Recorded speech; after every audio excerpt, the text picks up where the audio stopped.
오늘 우리에게 주시는 하나님의 말씀은 구약 1255쪽 다니엘 12장 1절에서 13절입니다.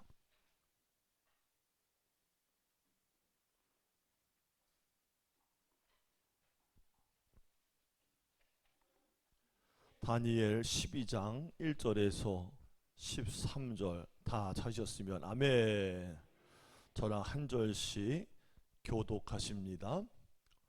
그때에 내 민족을 호위하는 큰 군주 미가엘이 일어날 것이요 또 환난이 있으리니 이는 개국 이래로 그때까지 없던 환난일 것이며 그때에 내 백성 중 책에 기록된 모든 자가 구원을 받을 것이라.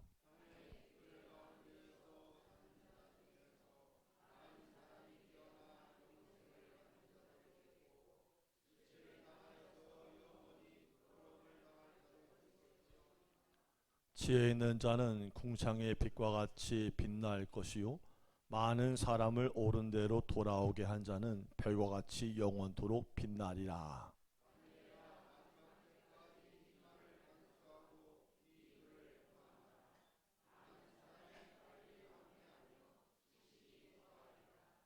나 다니엘이 본즉 다른 두 사람이 있어 하나는 각 이쪽 언덕에 섰고 하나는 강 저쪽 언덕에 섰더니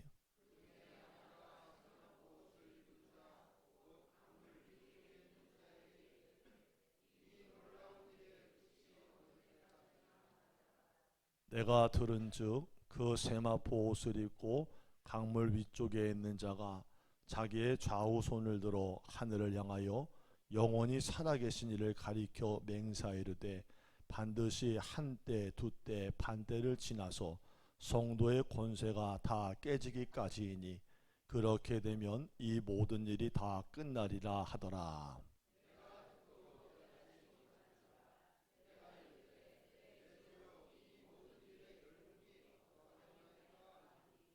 그가 이르되 다니엘아 갈지어다 이 말은 마지막 때까지 간수하고 봉함할 것임이니라.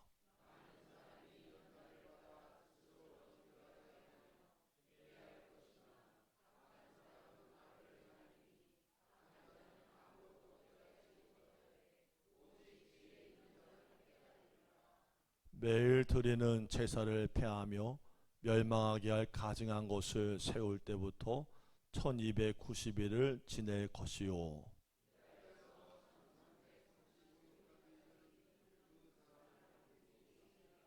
함께 읽습니다.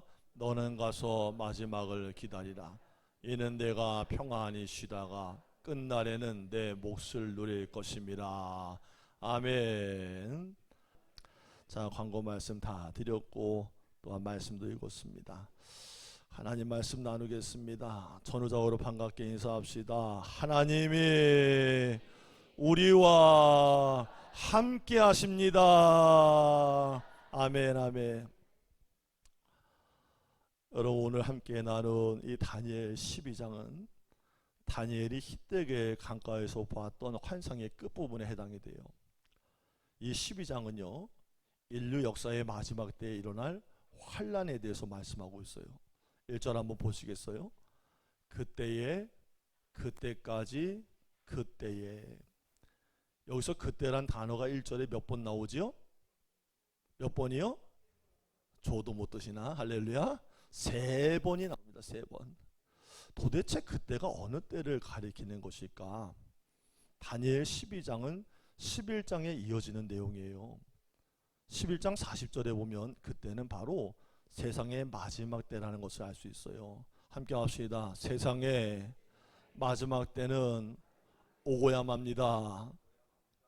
오고야 맙니다. 마지막 때가 되면 가장 높은 천사 중에 하나인 미카엘 천사가 일어나서 전쟁을 시작할 거라는 거예요. 그 전쟁으로 인하여서 환난이 있을 것인데 그 환난은 나라가 세워진 이후에 지금까지 없었던 큰 환난이 될 것입니다. 1절입니다. 또 환난이 있으리니 이는 개국 이래로 그때까지 없던 환난일 것이며. 여러분 환난이라고 말하니까 갑자기 마음이 어때요? 심장이 어때요? 심정이 어때요? 쪼그라들지요. 무섭지요. 요새 하던 교인들도 이런 얘기해도 떨지도 않더라. 겁도 내지 않더라 요새는. 원래면 오고 말래면 말아 사는 것도 힘들 죽겠는데 무슨. 함께 합시다. 환난 때. 여러분 역사상에 있었던 우리 역사에 있던 중세기 암흑기 때나 수많은 고대 환난 때 이때는 될 게 아니라는 거예요. 더한 환난이 없어요. 그러나 예수 그리스도 안에서 구원받은 저와 여러분은 두려워하지 않아도 될 줄로 믿습니다. 왜냐하면 예수 그리스도 안에서 그 보혈로 구원을 얻은 성도는 그 이름이 생명책에 기록이 될 것이고 그 이름이 하나님의 생명책에 기록된 모든 자는 구원을 받을 것이기 때문입니다. 1절이에요. 그때에 내 백성 중에 책에 기록된 모든 자가 구원을 받을 것이라. 아멘. 여러분 생명책에 이름이 기록되어야 됩니다. 이 방법 다른 방법 없어요. 예수를 구주라고 영접을 하고 인정을 하고 고백하는 자가 구원을 얻습니다. 그러나 예수님을 거절한 사람들, 듣고도 배척한 사람들, 이 사람들은요 수치를 당한다고 말이에요. 부끄러움을 당할 거라고 말이에요. 자, 2절 말씀입니다. 시작.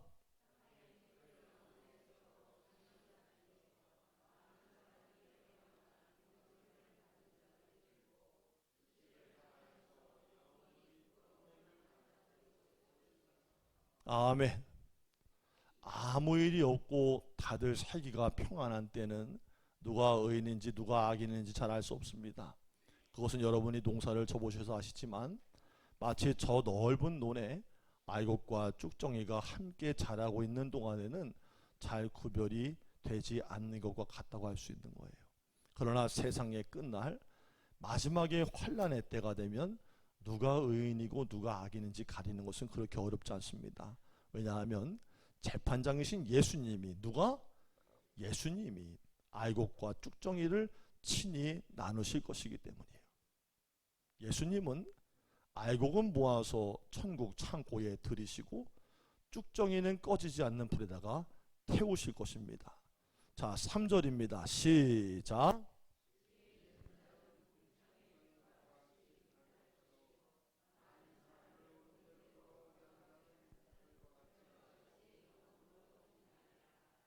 아멘. 지혜 있는 자는 궁창의 빛같이 별같이 영원토록 빛난다고 말씀했어요. 여기에서 지혜 있는 자란 표현은 1절과 2절에 나오는 생명책에 기록된 자, 구원을 받은 자, 영생을 받은 자와 같은 표현입니다. 3절에 보면 지혜 있는 자가 궁창의 빛같이 별같이 빛난다 말씀하시는데 여러분, 그렇다면 지혜 있는 자는 어떤 사람이 지혜가 있는 자일까라는 거예요. 이 세상의 사람들의 지혜는 우열을 가릴 수가 없는 도토리 기적이에요. 참 지혜는 단 한 분입니다. 예수 그리스도를 믿는 것입니다. 자, 이해가 가면 아멘, 믿어지면 아멘. 여러분 세상에서 지혜란 단어를 쓰면 안 됩니다. 세상에 있는 모든 건 지혜가 아닙니다. 지식입니다. 지혜는 예수 한 분을 알고 믿는 거예요. 고린도전서 1장 23절 24절에 우리는 십자가에 못 박힌 그리스도를 전하니 유대인에게는 거리끼는 것이요 이방인에게는 미련한 것이로되 오직 부르심을 받은 자들에게는 유대인이나 헬라인이나 그리스도는 하나님의 능력이요 하나님의 지혜니라. 예수 한 분만이 지혜라는 거예요. 세상 사람의 눈으로 볼 때 예수님이 십자가에 못 박혀 죽으신 것은 실패한 겁니다. 여러분 당시의 십자가가 어떤 형태인지 아시죠? 극악무도한 죄인들이 달려 죽는 게 바로 십자가 형태입니다. 그러니까 십자가에 못 박혀 주신 예수는 실패한 겁니다. 세상의 눈으로 볼 때는. 또 세상 사람의 눈으로 볼 때는 십자가에 달린 예수 그리스도를 믿는 것은 정말 미련한 것입니다. 어떻게 저런 흉악무도한 죄인을 믿는다고 고백하냐? 미련한 거야, 어리석은 거야 말합니다. 그러나 믿는 자들에게는 예수 그리스도의 십자가는 하나님의 구원을 주는 능력이고 하나님의 지혜인 줄로 믿습니다. 지금은 지혜가 지혜인 줄을 모를 수 있어요. 하지만 세상의 끝날 마지막 때가 되면은 알곡과 쭉정이가 쫙 나눠질 것이고, 예수 그리스도를 믿는 것이 진짜 지혜인 것을 온 세인들이 두 눈으로 똑똑히 보고 알게 될 것입니다. 여러분, 내가 지금 나를 어떻게 보고 있는가 그렇게 중요하지 않아요. 또 다른 사람이 나를 어떻게 보고 있는가 그것도 그렇게 중요하지 않아요. 가장 중요한 것은 하나님이 나를 어떻게 보시는가가 가장 중요한 거예요. 여러분, 자꾸 윤리적으로 도덕적으로 접근하지 마세요. 어떤 분들 그래요. 아이, 교회 다니는 것들이 그래? 교회 다니면서 그렇게 살아? 함께 해봅시다. 교회 다니니까, 크게 하세요. 교회 다니니까 그 정도나 산다. 할렐루야. 여러분, 세상에 믿지 않는 사람들 흉볼 때 그러잖아요. 아이, 교회 다니는 것들이 그러냐고. 아니요, 교회 다니니까 그 정도나 사는 거예요. 뒤에 감춰지고 음흉한 짓은 누가 다 하는 거예요? 예수 없는 사람들이 하는 거예요. 하나님은 누구를 인정하십니까? 하나님은 예수를 믿는 자를 인정하시는 거예요. 그분 안에서 살려고 애를 쓰는 믿음의 사람을 인정하시는 거예요. 그러니까 사람의 평가가 중요하지 않아요. 하나님이 나를 어떻게 보시는가가 가장 중요한 거예요. 내가 예수 그리스도를 구주로 믿고 그 안에서 영원한 생명을 얻을 때에 하나님이 나를 의롭다 하시고 나를 지혜롭다고 말씀해 주시는 것입니다. 뿐만 아니라 예수 그리스도를 믿는 사람은 지금도 형편, 상황, 상태에 상관없이 빛나는 존재인 것을 믿으시기를 바랍니다. 오늘 본문의 다니엘이 5절에 보니까 또 환상을 봅니다. 두 사람이 있는데 한 사람은 강의 이쪽의 언덕에 서 있었어요. 또 다른 한 사람은 강 저쪽 언덕에 서 있었대요. 그 중에 한 사람이 강물의 위쪽에 있는 세마포 옷을 입은 사람에게 물었습니다. 6절입니다. 시작.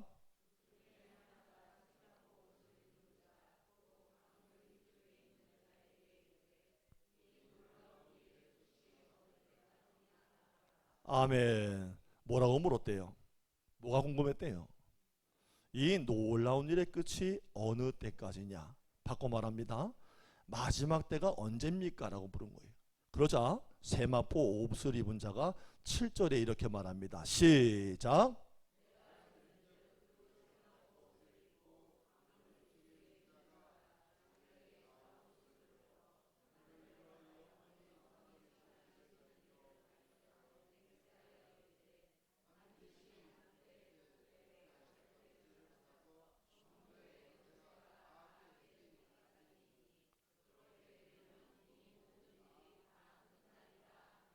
아멘. 한때, 두때, 반때를 반드시 지나서 성도의 권세가 다 깨지기까지니 그렇게 되면 이 모든 일이 다 끝나리라. 근데 다니엘이 이걸 듣고서 아하, 그렇습니까 했대요. 깨닫지를 못했대요. 깨닫지를 못했대요. 그래서 8절에 다시 물었어요. 네, 주여, 이 모든 일의 결국이 어떠하겠나이까? 세마포 옷을 입은 자가 다시 묻는 그 궁금증에 이렇게 말합니다.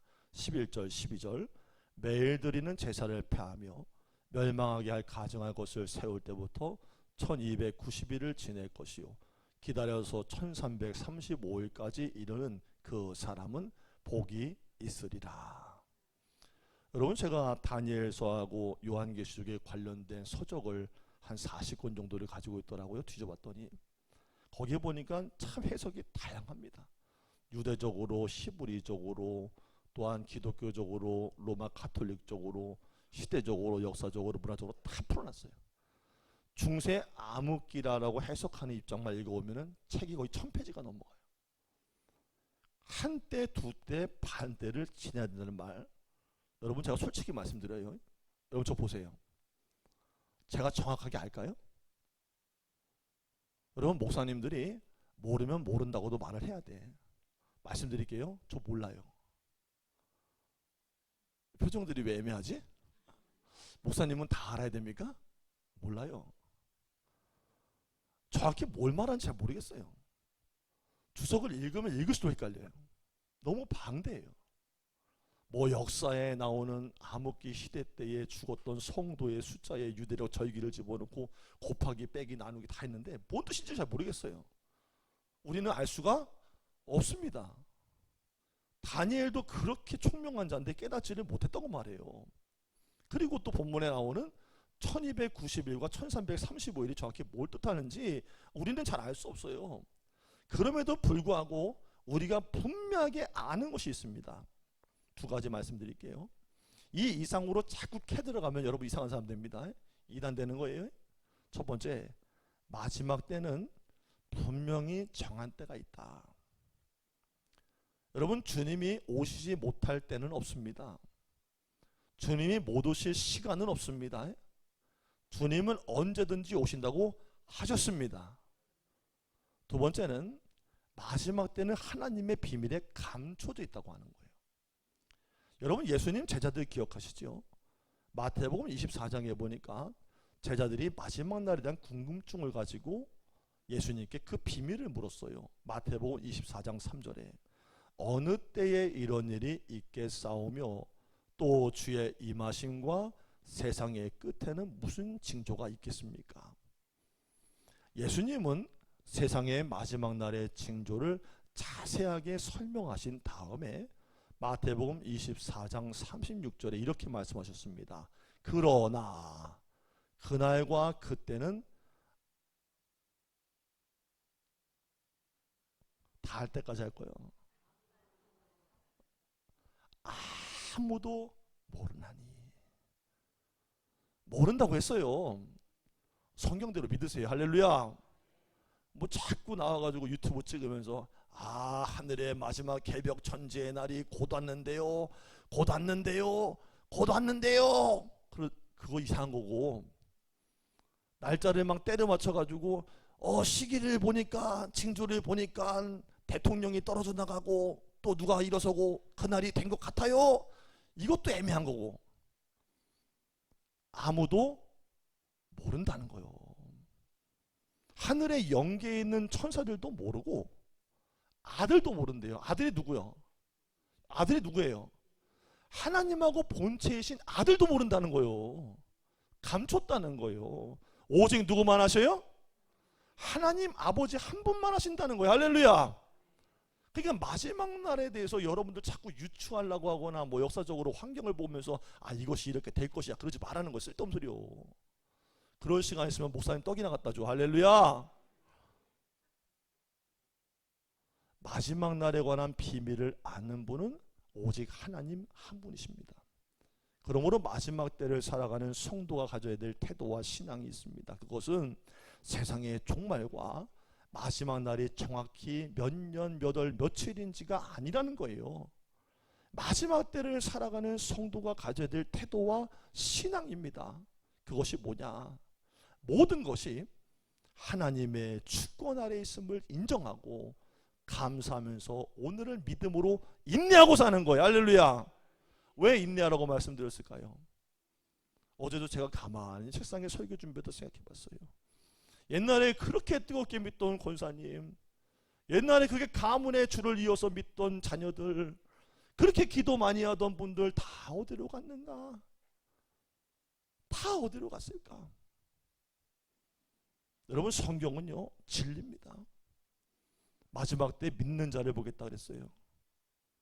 무슨 이유 때문인지 신앙을 떠나고 믿다가 미끄러지고 환난당해서 넘어지고 예수 부정하고 떠나버리고 신앙에서 이탈한 사람들이 얼마나 많은 시대인지를 모릅니다. 코로나를 핑계대면서 없어진 교회가 만 개입니다. 그 안에 떠나간 교인들은 더 많습니다. 마지막 때 주님이 우리에게 바라시는 종말의 때 믿는 자의 신앙과 태도는 다른 게 아니에요. 하나님께 모든 걸 맡기는 거예요. 세상에 돌아가는 걸 보고 현상을 보면서 마음 흔들리지 말아야 됩니다. 코로나 아니라 난리 버거지가 나도 주님은 영원하신 살아계신 분이에요. 그분을 우리가 믿고 감사하고 인내하면서 신앙을 지켜나가는 것, 그거 하나로 족하다는 거예요. 12절에 이렇게 말씀합니다.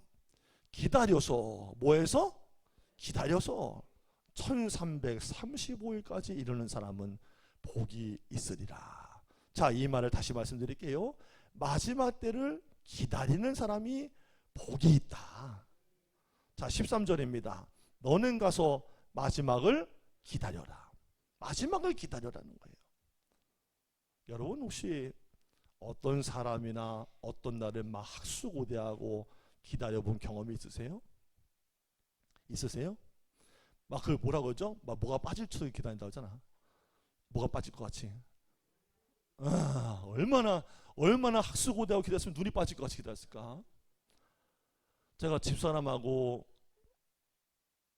연애라고 해야 되나 중매라고 해야 되나 어느 목사님 소개를 받아가지고 4개월 만에 넘어가면서 결혼했잖아요. 도둑놈 결혼을 했는데 집사람이 김포에서 지역 센터를 관리하고 있었고 인천에서 있었는데 그 연애할 때니까 그때는 호르몬이 살아있을 때요. 뜨거우니까 정신 나간 짓을 많이 했지. 그러니까 퇴근 시간 맞춰서 가서 기다렸다가 밥을 먹고 차를 마시고 대화를 나누려고 갔는데 거기는 진짜 허허벌판이 아무것도 없는 거예요. 근데 뭐가 있냐고 가만히 봤더니 6시간인가 기다려야 되는데 대중탕 하나 있더라. 대중탕. 갈 때는 아무 데도 없고 앉을 데도 없어. 어떡이야. 대중탕에 들어갔어요. 대중탕에 들어가서 홀러덩 뽑고서 앉아가지고 신문 읽었다가 탕에 들어갔다가 한증막 들어갔다가 신문 읽었다가 탕에 다 같이 시작. 아니 계속 그랬네. 시간이 아무리 해도 안 가. 2시간이 가기를 죽을 것 같고 3시간이 가니까 죽을 것 같고 4시간이 가니까 갑자기 대중탕의 직원들이 이상한 눈빛으로 보기 시작하는 거예요. 저거 강화에서 넘어온 공산 괴뢰군이 아닌가 쳐다보기 시작할 즈음에 하도 탕에 많이 들어갔다 나와가지고 몸이 어떻게 됐을까? 팅팅 불었다는 거 아니야? 6시간 동안 탕에 있다가 나왔더니 손이 그냥 지문이 다 없어질 정도로 팅팅. 그래가지고 결국에는 퇴근 시간 맞춰서 만났는데 만나자마자 눈물이 나게 좋은 거예요. 할렐루야. 이 중요한 분들은 잘 몰라 무슨 얘기인지. 목사님이 돌았구만 이런데. 아니요. 누군가를 정말 간절히 사모하는 마음으로 기다려본 사람은 그 만났을 때 감격을 알아요. 그 기다릴 때 즐거움을 아는 거예요. 여러분 기다리는 게 생각처럼 쉽진 않아요. 더욱이 그냥 기다리는 건 쉬운 거 아니에요. 황한과 환경 어렵고 곤란하고 특별히 초대교회 성도들 환란 때를 기다리는 것 더 기다리는 거 쉽지 않아요. 이번에 터키 가셨던 분들 테린 구유 지하교회 가봤잖아요. 지하 100m입니다. 100m. 그 지하에 땅굴 파놓고 십자가 신학교 세우고 거기서 3대를 낳고 또 죽고 그래서 거기서 예수 신앙 하나 지켰다는 거 아닙니까? 그 상황에서 신앙 지키는 거 기다리는 거 쉽지 않아요. 그러므로 마지막 때를 기다릴 때 성도에게 가장 절대적인 것이 있다면 지식이 아니에요. 바로 믿음의 인내예요. 하나님 나라의 소망을 두고 예수 신앙 하나 꽉 붙잡고 믿음 지키면서 기다리고 견뎌내는 거예요. 그래야면 성도는 반드시 복이 있으리라. 여러분 바울이 디모데 후서에서요 하나님의 나라를 기다리지 못하고 세상을 향해서 나갔던 데마와 관련해서 이렇게 말씀해요. 디모데 후서 4장 10절에 데마는 이 세상을 사랑하여 나를 버리고 데살로니가로 갔고, 만약에 여기다가 내 이름을 한번 넣어봐요. 건영이는 세상을 사랑하여 나를 버리고 데살로니가로 갔고. 여러분 한번 이름 넣어봐요. 말하지 말아요. 정말 갈 수도 있으니까. 누구는 세상을 사랑해서 예수님 버리고 갔고.